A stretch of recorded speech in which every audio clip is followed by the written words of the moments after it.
ഇന്ന് നമുക്ക് ഈ ചാളയും കുറച്ച് ചേമ്പ് എടുത്തിട്ടുണ്ട്, ഇതും കൂടി ഇട്ട് വെക്കാം.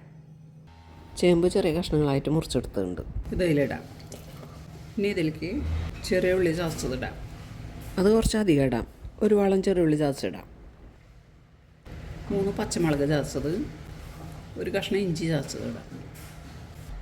കുറച്ച് കറിവേപ്പില ഇടാം. ഇതിലേക്ക് മുളക് പൊടി ഇടാം. ഒരു 1.25 ടീസ്പൂൺ മുളക് പൊടി ഇടുന്നുണ്ട്. കുറച്ച് മഞ്ഞൾപ്പൊടി കൊണ്ട് ഇടാം. ഇനി ഇതിലേക്ക് പാകത്തിനുള്ള ഉപ്പിടാം. എനിക്ക് കുറച്ച് കോൽപ്പുളി എടുത്തിട്ടുണ്ട്, അത് കുറച്ച് വെള്ളം ഒഴിച്ച് പിഴിഞ്ഞെടുക്കാം.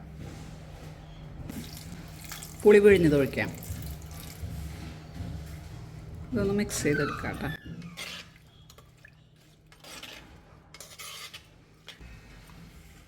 പുളി ഒഴിക്കുമ്പോൾ ഈ ചാളയിലേക്ക് പാകത്തിനുള്ള പുളി മതിയിട്ടാണ്, പുളി അധികം ആവരുത്.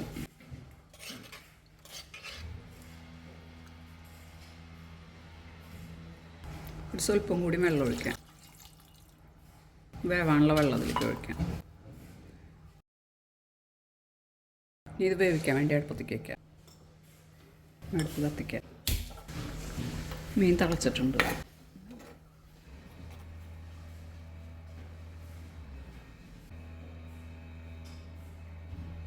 ഒന്ന് വേവട്ടെ കേട്ടോ, അത് മൂടി വെച്ച് വേവിക്കാം.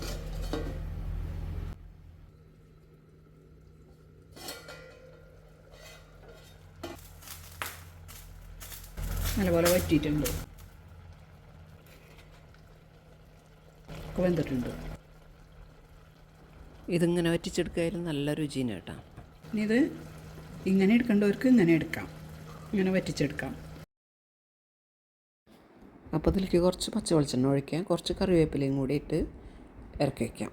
ഞാനിപ്പോൾ ഇതിൽ കുറച്ച് കട്ടി തേങ്ങ പാൽ ഒഴിക്കാൻ പോകുന്നു കേട്ടോ.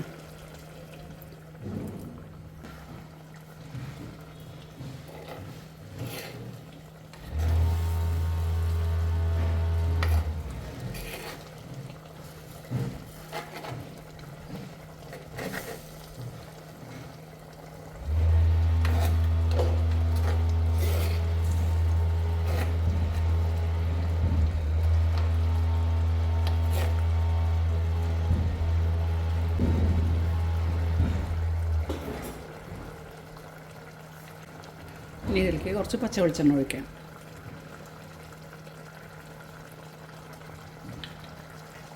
കറിവേപ്പിലയും കൂടി ഇടാം.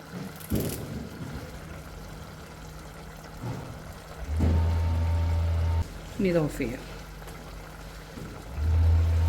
സ്വല്പ സമയം ഒന്ന് മൂടി വയ്ക്കാം.